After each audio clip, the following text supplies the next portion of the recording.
Why deep thinkers often walk alone. Have you ever noticed? The deeper your thoughts go, the harder it becomes to connect. Like the more you observe, reflect, and question, the more the world around you seems to drift into static. It's not your imagination. In fact, the pattern is older than civilization itself. History doesn't just repeat, it reacts, not to ignorance, but to clarity. Because when someone sees through the surface, they often see through illusions others still need. That's not arrogance, it's vision. From Hypatia to Kierkegaard, from Bruno to Simone Weil. Those who asked the deepest questions were rarely celebrated in their lifetime. They weren't hated for being wrong. They were avoided for being right too early. See, society doesn't really fear intelligence. It fears what intelligence challenges: certainty, comfort, tradition. And that's the paradox. We praise curiosity, but punish it when it becomes too honest. We build monuments to free thought, but only after the thinker is long gone. So the real question is this: if you're a deep thinker, how do you survive in a world built for distraction? Do you silence yourself, hide your insights, water down your words? No. But you do have to learn something crucial: discernment.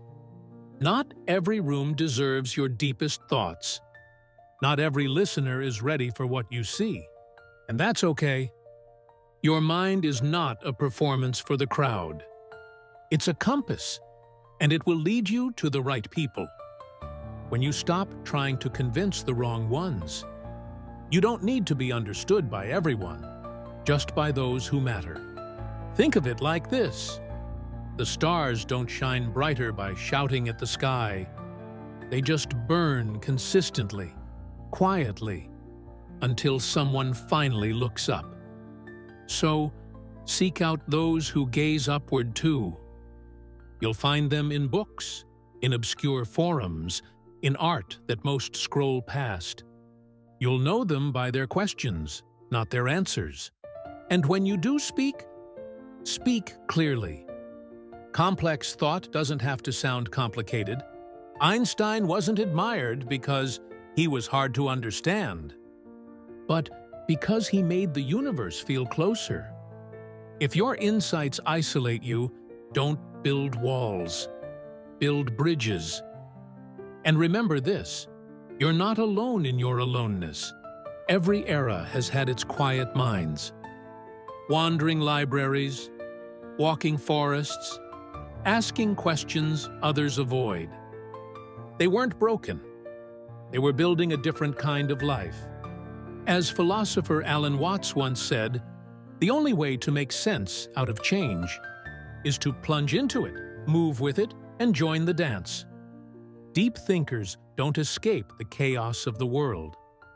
They move through it with awareness. Yes, some will misunderstand you. Some will mock or dismiss what you say. But here's the secret. Most of history's progress came from people who were first ignored, then ridiculed, and only later understood. So keep thinking, keep asking, keep seeing. The world may not always be ready. But that's never been the point. The point is to wake it up. If this message struck a chord, I want to hear from you. Have you ever felt out of place because of how deeply you think? Let's talk about it in the comments.